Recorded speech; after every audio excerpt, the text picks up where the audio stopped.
Bonjour, mon nom est Estelle Métayer, je suis présidente de Campetia, administratrice de société. Je suis aujourd'hui avec Charles-Antoine de Barbua qui va se présenter et qui est arrivé à Moving On de France suite à un grand partenariat qu'il a bâti. Parlez-nous un petit peu de votre entreprise et puis de la grande aventure qui continue. Bien, donc Charles-Antoine de Barbua, je suis le président de Texelis, une société française qui intervient comme fournisseur de ponts, de solutions de mobilité pour les constructeurs de transport collectif, guidés, métro, tramway. On a par exemple la chance d'équiper le métro de Montréal avec nos ponts. Et en fait, il y a quelques mois, j'ai repris l'entreprise avec l'équipe de direction et le fonds Ciparex et Desjardins sont venus nous accompagner au capital. Et c'est par cette connexion canadienne qu'ils nous ont vanté tout ce qu'on pouvait apprendre et découvrir à Moving On. Et donc, on est très heureux de venir participer et de venir découvrir le futur de la mobilité ici à Montréal. Très bien, merci. Alors, on est très heureux de voir que le fonds transatlantique, donc, qui est piloté par Ciparex et Desjardins Capital, vous fait confiance, que vous avez fait confiance et votre équipe également à l'entreprise. Parlez-nous un petit peu pour vous, la mobilité, qu'est-ce qui se transforme? Vous m'avez dit un petit peu que vous voyez vraiment une convergence de plusieurs industries. Parlez-nous un petit peu de ce que vous voyez dans le futur. Alors, Texelis, on a la chance d'être sur deux secteurs d'activité, le secteur des transports collectifs guidés, comme les tramways, les métros, et également sur les véhicules tout-terrain et les véhicules lourds qui roulent sur les routes.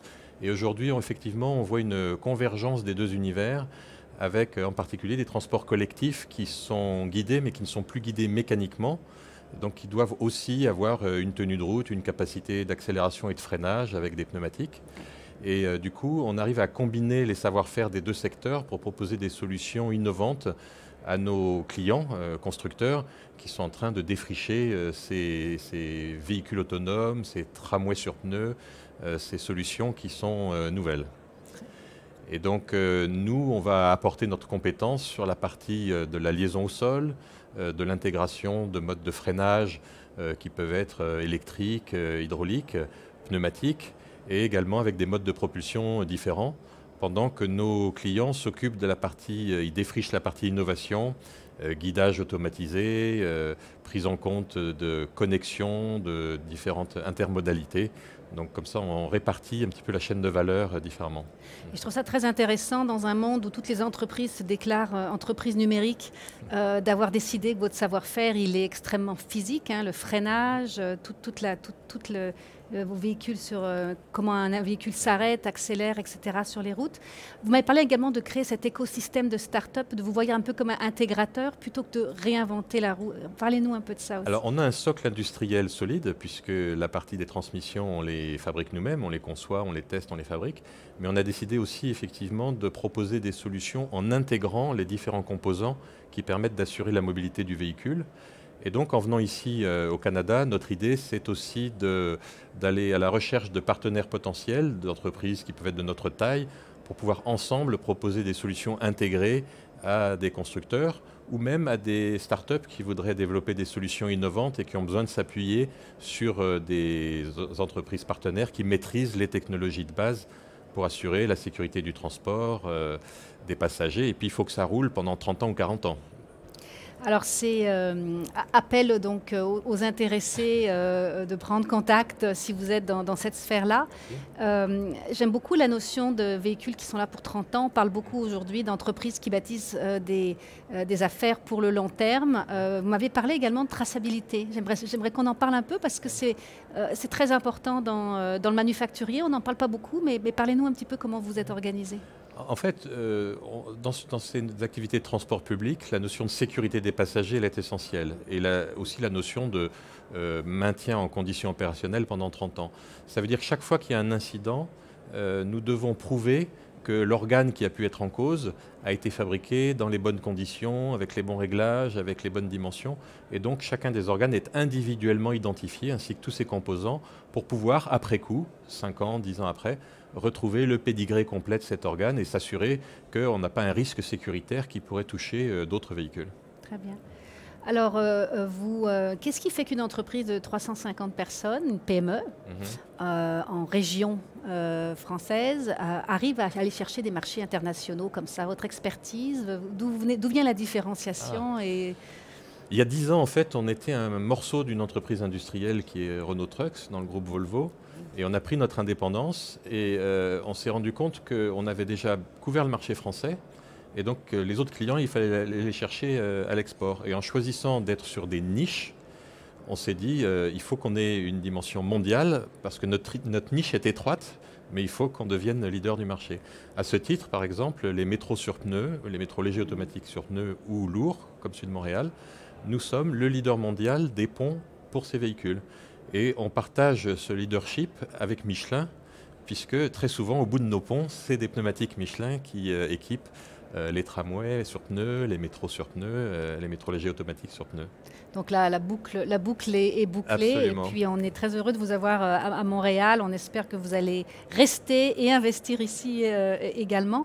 Vous vouliez également nous parler de la réduction de la consommation, parlant toujours d'entreprises qui répond à des critères de responsabilité sociale. Parlez-nous un petit peu aussi de ce que vous faites de ce côté-là. Alors aujourd'hui, on parle de la mobilité durable. Nous, notre contribution à la mobilité durable, c'est de pouvoir travailler sur la réduction de la consommation énergétique des solutions. C'est vrai que très souvent, nos organes sont dans des environnements très compacts, avec peu de refroidissement, et pourtant, il faut un très fort rendement, et il faut également réduire les consommations d'hydraulique, de pneumatique.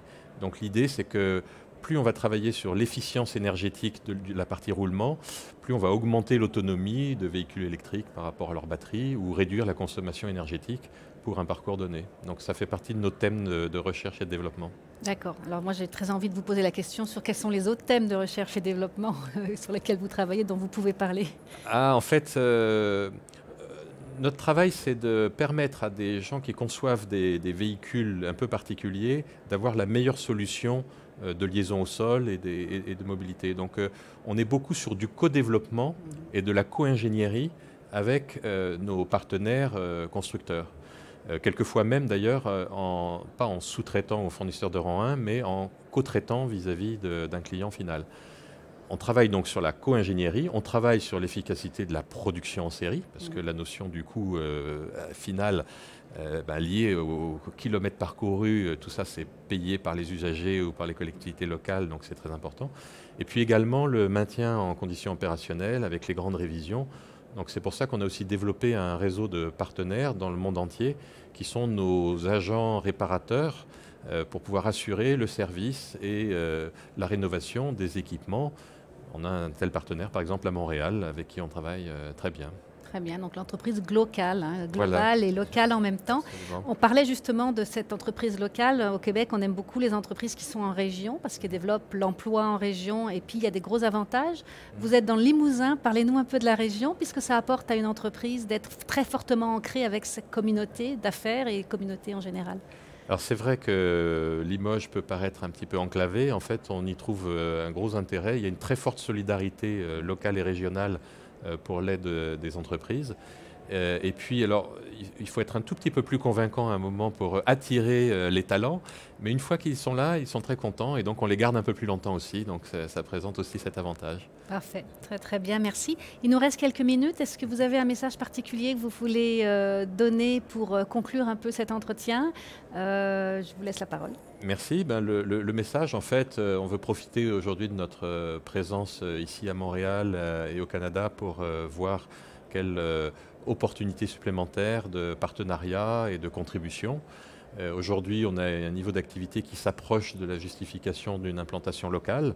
Et donc, voilà, on cherche le déclic qui nous permettrait d'aller un cran plus loin pour être directement présent ici à Montréal. Excellent, merci beaucoup. Message reçu. On vous souhaite la bienvenue et beaucoup de succès au Québec. Merci beaucoup. Merci.